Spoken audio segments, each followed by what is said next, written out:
átlagos délutáni összejövetellel kezdődött el az egész. Amikor hazamentél, én elindultam utánad.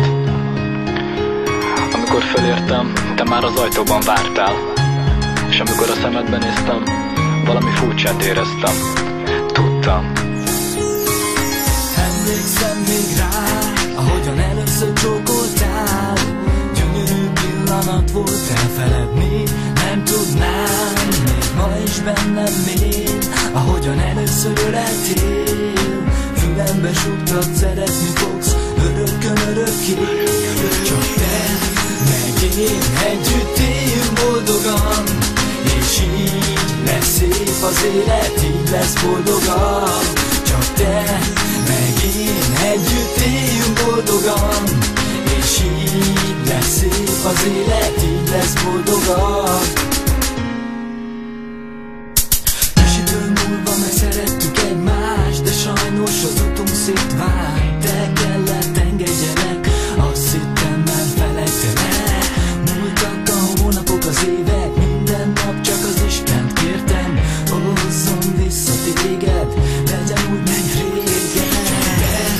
Meg én együtt éljünk boldogan, és így lesz szép az élet, így lesz boldogan. Csak te, meg én együtt éljünk boldogan, és így lesz szép az élet, így lesz boldogan. Egy szomorú délután megláttalak, boldog voltam, szívem megdobbant. Oda jöttél és azt mondtad, találkozunk-e majd holnap. Leírhatatlan az, mennyire boldog voltam abban a pillanatban. Éreztem, hogy visszakaptalak. 2001. december 18-a, megtört a jég, újra karambozálhatalak, újra elmutattam azt, mennyire szeretlek én téged. Éreztem, hogy ez most más lesz, mint régen, mert tudtam, hogy nekem más lenne nem kell. Te vagy, aki kell, te vagy az életem szerelme. Arra kérlek, örökké maradj velem, én boldogát teszem az életed. Azóta eltelt egy év, egyre jobban szeretlek, és sok dolgon keresztül mentem veled. Azt szeretném, hogy soha ne legyen vége, szeretlek téged örökkön, örökké édes. Csak te, meg én együtt éljünk boldogan, és így lesz szép az élet, így lesz boldogan.